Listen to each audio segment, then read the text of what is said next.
Thank you, Mario, for everything you've done. Go back to our peaceful way of life now. Alright, down to it. I'm kind of sad to see you go. Do love reciprocating. Come see me and everyone to chat for a while.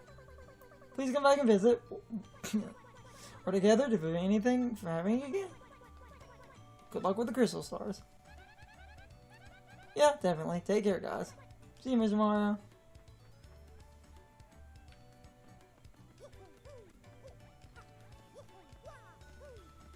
Okay.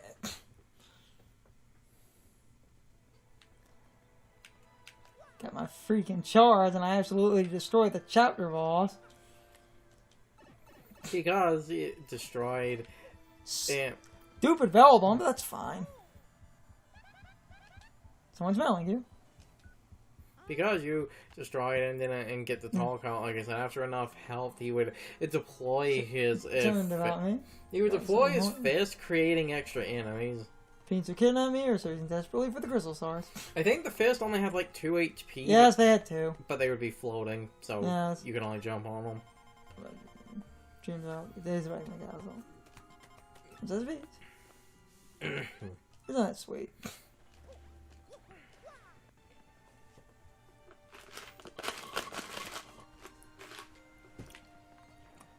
And this is one of the moments where the game should have had some type of, like, warp or something after, you know, either, like, around Flurry's house or around the tree. You should have had, like, a warp back to the start of the area. Okay. Or the game could have maybe continued the trend of just warping us back to Frinkly's. You could have done that game. Because that was, again, another moment. Be stopping the recording soon, but... At least get to Frinkly's, because I want to... I was going to do a few side things anyway between the chapter, and I'm going to pop in, see if he has trash. And I'm going to check a couple of other things.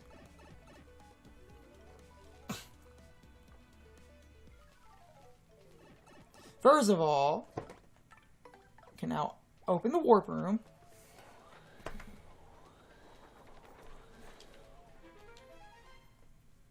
Because I'm also curious.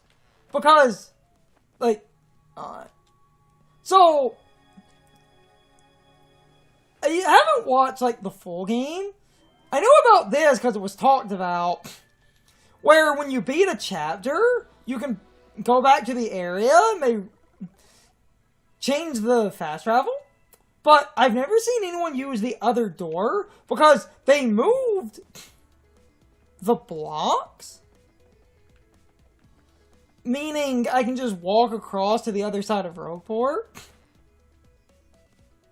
Which, yeah. Yeah, that means they...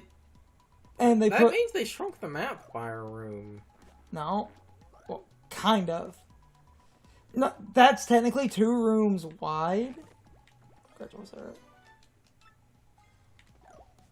But the block's in the way, so you can't go. I wanted to see what was over here.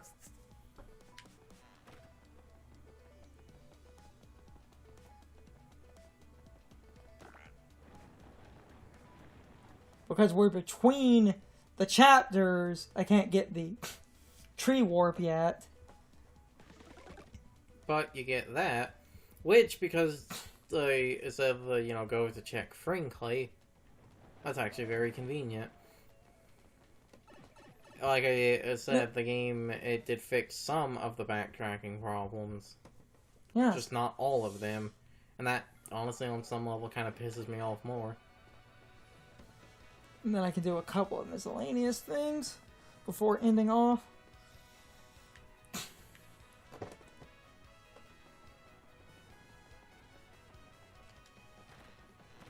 Yep, nothing in the trash. Check it just to be safe. Yeah, so... I only missed the horde because fists don't count. What the fuck is gonna count then?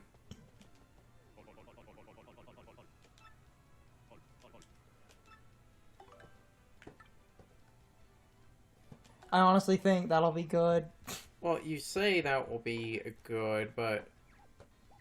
Well, I have the 3 extra shine sprites anyway. So you can do both? Yes. Oh, okay. Because I can't remember. Is this when Flurry gets Dodgy Fog or not? I genuinely don't remember. I have the 3 extra shine sprites, so... Because now Coop... Well, the thing is, going into the next chapter, saving shine sprites is... no, it's a lip lock anyway. Yeah, it's lip lock. No. I can save shine sprites for a debatably more important... Yeah, no, save shine sprites for the best boy. Okay. So I'm going to do a couple of... Because lip lock is kind of stinky. I'm going to do a couple of miscellaneous things. So I have 100 coins. The rat guy should be here, and then... Damn it. On the GameCube, it was 300 the max amount. So let's see if it's 300. Yeah.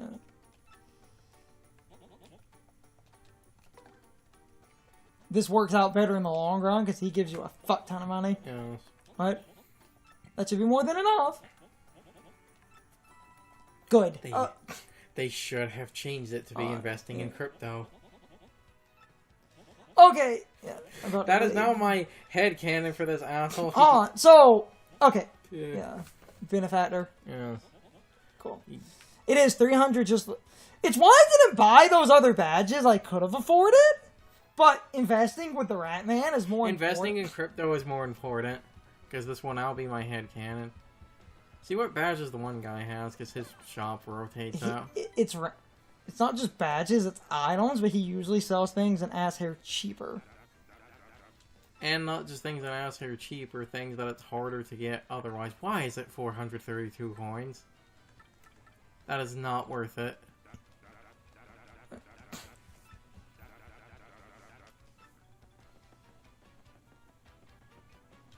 When he's outside, the contact is in. Now I'm probably gonna go sell some of my partner badges. Still kind of annoyed I lost that live stream, but I was tattling instead of dealing damage. If I had been dealing damage. Well, the other thing is, like, you know, you can get more. Yeah, there's the first attack. Let's see what's in the box, though. Power jump. Power rush. The first of the power rushes. Oh boy. Okay.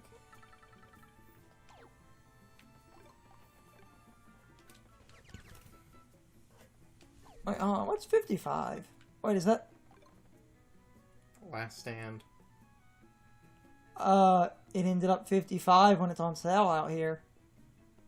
This is the one that might have saved my ass, but the extra lock could have also saved, even with the lock being down a little bit. But let me sell some partner badges.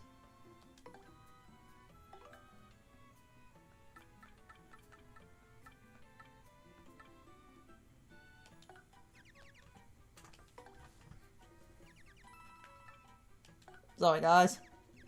This is Mario danger, not partner danger.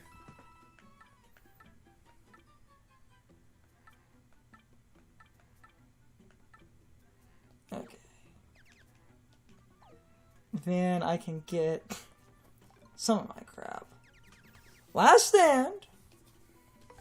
If I had this sooner... So now I have 100.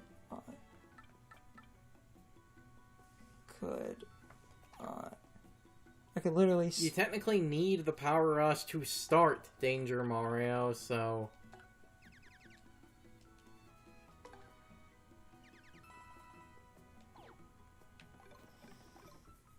Okay.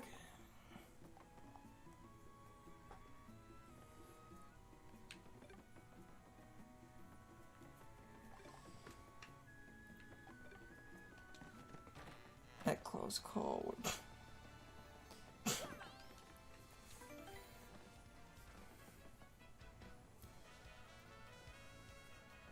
Thinking about it. One something... one, something you could do, because you have the contact, you could give Zesty the... Yes. Graffiti. Give her the contact.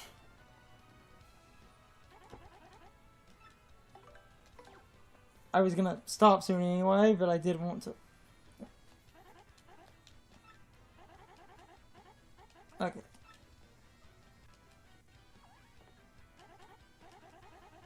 People don't generally like having their stuff stomped on.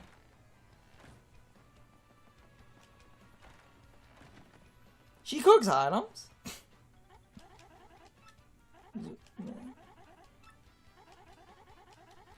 So I do want to. As a child, it took me way too long to realize that the T was for Toad.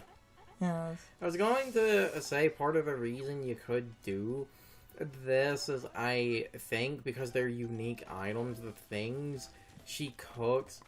Oh, they seem to have sped it up a little bit. They massively sped up her cooking animations. Good. Good. Take it, Stompy. Shroom throw. Yeah, I was going to say that something else you could do is cook a few different, like, items and shit, and sell some of the items you, like... you also just skip. Yes. That's entirely new. Yes. Again, I can actually say that's a good quality of life. There is no backhanded compliment here. That is a straight-out improvement. Yes. Yes, it is. Alright. Oh, I do want to cook a couple of them. I'm going to cook a leaf. Store items.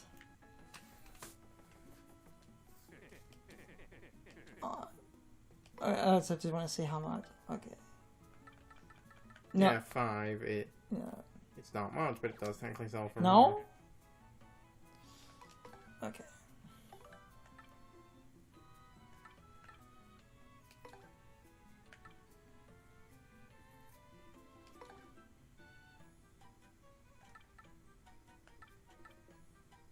I would keep the Thunder Rage and the Power Punch. Those could both come in handy. And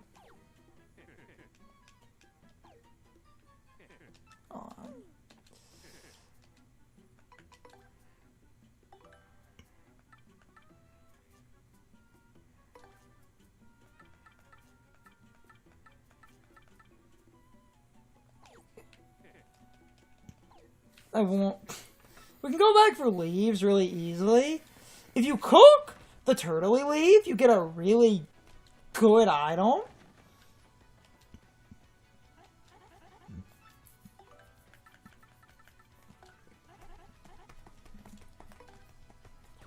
And we can skip the thing. Ah, good.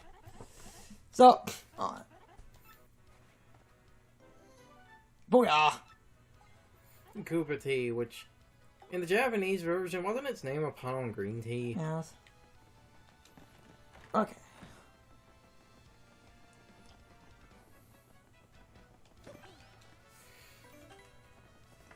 See how much the Koopa Tea sells for? Hold on. Before stopping, I'm gonna come to the far side of town. Right quick. See if the prices in here are different or the same for the live streams. 50. Okay, yeah, they are 50. I might get one of those back since I lost the one, which is fine. I'd rather lose though. Not that, like, oh damn, no, I'm trying to. Yeah, go. Not that a full.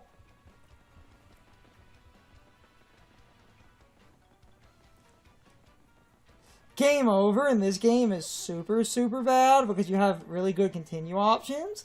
But especially because this version seems to have added a few save points in some of the slightly. But I would rather burn a live stream than get a full game over. So I can technically say I'm not getting a game over, and even in our Danger Mario round, I screwed up and had to use a live stream once. Like, I could sell other badges, but well, that's why I said just like, see how much the Koopa Tea sells for. I just want to know, because it's probably only going to be like 5 or 10 coins or something. Yeah, that's what I thought. Because it's free. Yes. Well, I was going to say something like, an item you could sell, you could actually sell the clock item, because I completely forgot about this. The second crystal star ability, the green, one, that's clock out, isn't it? Yes. It's basically it's a time bomb, but you need to time it right to get it onto enemies, because if it blows up on you, you get frozen. But as a compensation... Well, and because it is a crystal star ability and not the item, if something has a weakness, in the GameCube version anyway, if something was weak... No, technically not... You're wording that wrong. It adds like 10% more. That's what I was going to say. If something had like a 20% like vulnerability to the one thing, like stop in a minute. To the one status, the one move would add like 10 or 20%, so it would actually be like 20 or 30 on something. So keeping the clock items around isn't like as useful at that point. So that's why I said you could, sell that. Yeah, I thought there was something. Hold on. Solve Stomp.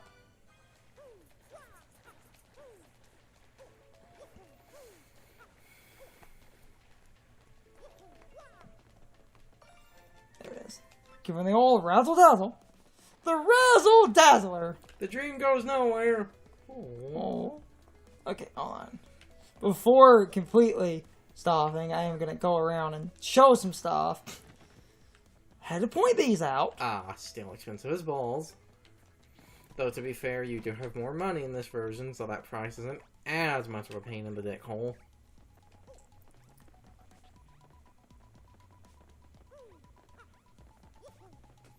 Okay.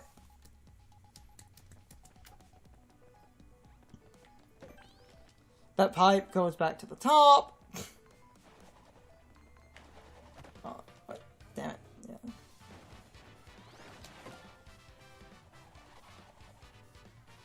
Oh, yeah. Okay, that's why I also came down here. These guys have slightly more health. 3. They're spiky, so you can't jump on them, though.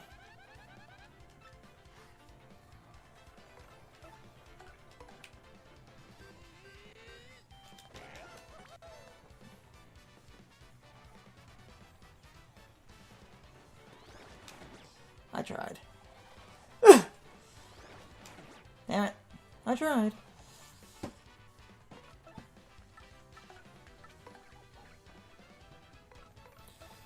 Tried the super guard. Just showing a couple of things before we end off. Their attack is so low. And a lot of people, especially if their first language isn't English, like the lowest version was a Spinia. These are Spaniels. No, it's a Spania. Yeah, I was gonna say these are Spaniels.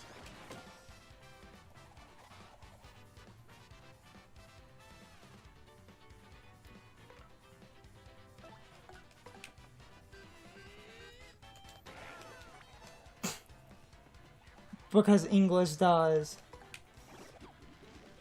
tenses. I do wonder what the Japanese name is. I'm gonna ask someone about that later. I tried. Come on. Lucky. Super guard or nothing. Super guard only run.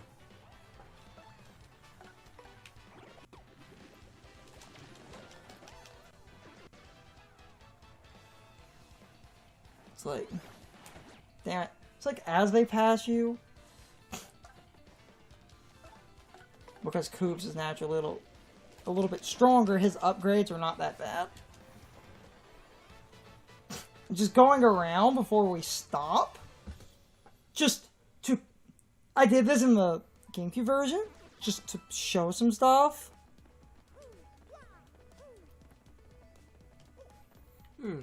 Conveniently mark X on the floor. That would be convenient for later.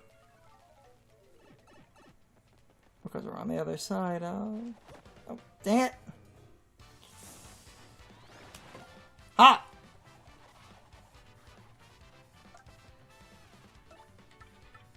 Yeah, shield. I'll just do this. Well, like I said, while the Goombella, especially because of the, like, spiders and puffs and stuff, I do think Goombella is better for the second chapter, but because the Shell Shield does protect Mario, again, in a danger or playthrough, upgrading Koops for some people would probably say isn't the worst idea.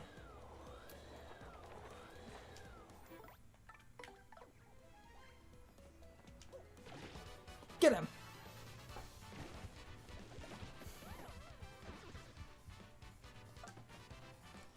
Because you can do the Shell Shield.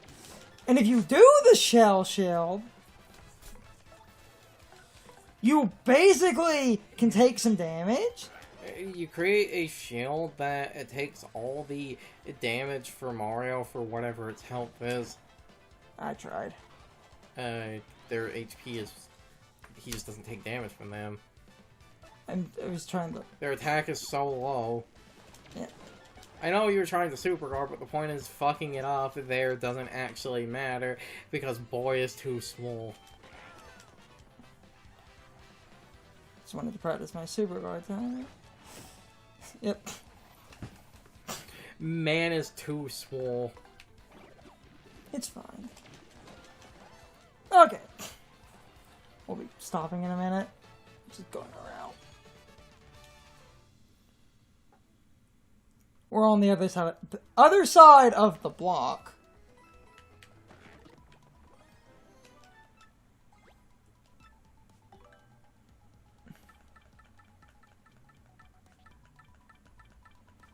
What does the gradual syrup do? Isn't that an FP regen?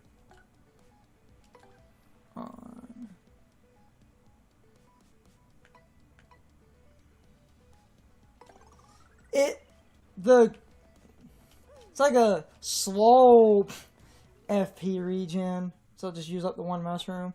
Wanted to show that connection. You go around, and we're basically right at the 1,000-year door, so I might basically stop it. You could stop before technically being told where to go. Because if you open that, it's just going to be running back in here to save. Mm-hmm. This will also create a mystery for people that haven't seen this game before. Ooh. Ow.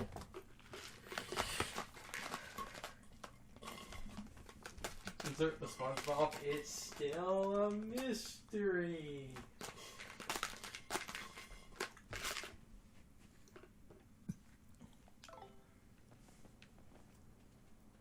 I actually want to confirm something right quick.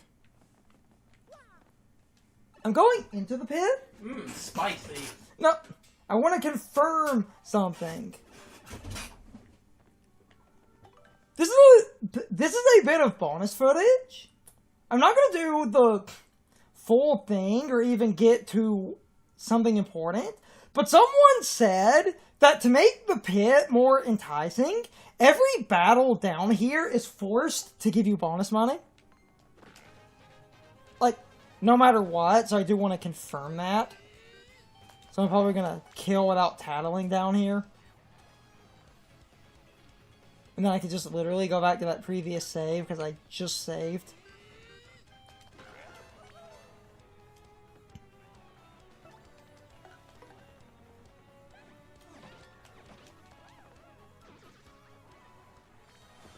Yep. Cool. You do get... Okay. It's not an Eggman robot. Nice. Okay, that confirms that. Okay, good to know. I'm not doing the thing, but I can explain the pit very quickly before we do the pit stuff later. It's 100 floors, and every 10 floors is a prize that's basically a badge, but on floor 50 is an item that lets you have more inventory.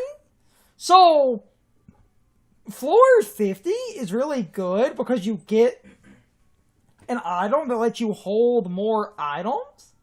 And there are unique targets down here, but you do need to tattle. And every 10 floors, you can exit. And on GameCube, you had to do this all in one go. But people have said that in this version, because they checkpoint you by room, that when you enter a room, it flags a checkpoint. So if you happen to die and you hit continue, apparently you load back in the room you were in exactly as you were. So that means the pit is no longer a massive pain in the ass gauntlet, because that means death in this game is somewhat meaningless. So if I happen to die at any point in this game, I don't mind as much, but I'm going to try and hold life streams, and I'm going to try and never get a game over just for convenience. But I'm about to end. I'm not doing all of the pit. Realistically, the first 10 floors are not that bad. So if you really want to, you could do the first 10 at this point and be okay. And even the first 30 at this point are not that bad. And debatably, with a little bit of gumption, getting to 50 right now wouldn't be that hard. And floor 30 has a really good prize on it as well. But if you want to do just a few things, the first 10 are fine. But with that explanation, I'm basically going to exit. Though I should also explain one other quick thing. Well, two. And maybe I'll get lucky and find him. If not, so be it. And then I can exit if I happen to see this one NPC. I'm gonna laugh. Nope. Okay. Final explanation. Every so many floors, at complete random, you can get a NPC called the Mover. And if you pay him money, he moves you down floors. But if you see a mover, come over here and check the floor. Because every 10 is basically a prize floor, like I was saying. But if you encountered a mover on floor 5 and he said he would move you 10 floors, 10 plus 5 is 15, you would skip the prize chest. So do not use a mover unless you basically know you skipped something unimportant. So if you see a mover, always count the number of floors so that you can account for prize chests. And as another note, since I came down here just so I can end off, while I'm in the area, I can explain the other thing. Every 10 floors is the prize floor, but every 10 floors... damn it. Hold on. The prize floor has an exit, and if you exit, you technically keep the badges you collected, but you have to go back to the top. So, if you really feel like you're running low on resources, you can get to a prize floor and exit. And you will have to go back through things, but that would make the mover really good, because then you could skip the prize floors. Because the prize floors only give you a prize once. And the prize floors are also when that one guy with a backpack and a mustache shows up. But in the pit, he charges you a lot of money. But he is a way to get extra items. But since this game is better about game overs, being less obnoxious, the pit is a little bit less of a dick. But with that said, I do need to stop. Next time, we're going to be... Damn it. Next time, we will be back at the one save. I'm not doing any of this right now. And we'll go to the door. And then, after we go to the door, we will basically get to chapter 3. So on and so forth. Now that I have charged and a couple of other badges, I can start getting Danger Mario in order. If the badges were at their original price, I could have had a slightly more optimized Danger build. And next time specifically, I'm probably going to also do something interesting. But with all of that said, this has been the second recording for Paper Mario, the 1,000-Year Door, the Switch remake, obviously. Obviously, that's what we're playing. I have a physical copy. It's Japanese. I put pictures of that in the first part. But I hope you all enjoyed this set of videos, and I hope I will see you all next time. So, as always, good morning, good afternoon, good evening, or good night, everybody. I hope you'll come back someday. See you later. It's time for the question of the day and my overall thoughts on the topic. So, anyway, what is your opinion on the changes that they made to the fast travel in the remake? Curzon feels like they didn't change the fast travel enough, but I feel like the changes they made are still amazing and really should not be undermined.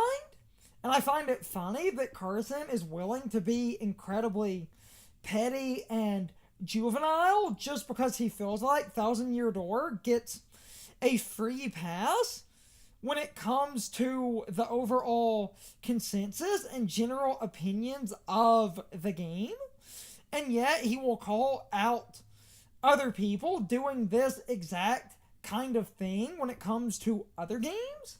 But because Curzon feels like 1,000-Year Door deserves this kind of scrutiny, he basically does this incredibly petty and juvenile level of nitpicking and then tries to play it off like a joke, which I think is a little bit hypocritical. But now, to get back on track here, I think the fast travel is fine because the fast travel in the GameCube version is awful, and I feel like they basically fixed the fast travel in a very positive way. The only thing that would have made the fast travel a little bit better is an ability to warp directly to the fast travel room, or an ability to warp directly to any area the fast travel is connected to, and then you could easily jump around the map. But I'm also going to be this person. You really don't need to backtrack all that often, but the few times you need to backtrack during the story is fine, since the required amount of backtracking that you do in the story is now cut down by a lot. And the only thing that might be a bit annoying is if you're going out of your way to do a couple of troubles, or if you're collecting ingredients for cooking, even if you're only collecting ingredients in order to create all the recipes, because at that point you are jumping around the map a lot more than you would during the story. But most of that is optional. But I will agree, just because something is optional does not mean you can't complain about it. But even with that said, I think the amount of backtracking is still overall massively reduced in this game, and I feel like even if you're getting every trouble done and trying to get every recipe, you're not really backtracking that much, and the slight inconvenience of not being able to warp directly to the fast travel room or to warp directly to any area the fast travel room is connected to, I think is a bit frivolous, because I will say this, you don't really need it, but if the game had been built around that type of system, I wouldn't be complaining, because that would save even more time. But in general, I still think the time saves, when compared to the GameCube version, are phenomenal, and I feel like under most circumstances, you're never backtracking excessively enough where you would need that type of extra layer of convenience, since for the most part, you're only going to pop in and out of areas a couple of times a piece, and overall, with the way that the game is designed, I still think popping in and out of areas is faster and more convenient than it was in the GameCube version. So I think Curson was being unreasonable, but anyway, you can leave your thoughts, opinions, and answers in the comments, or you can leave them on social media. All of my social media links, as well as my Discord links, are in the video description. Now, as always, I need to be a shill for a minute. If you subscribe to the channel, and if you follow me on social media, that really helps our communities grow. But anyway, I hope you all enjoyed the video, and I hope I will see you all next time. So, as always, good morning, good afternoon, good evening, and good night, everybody. I hope you come back someday. See you later.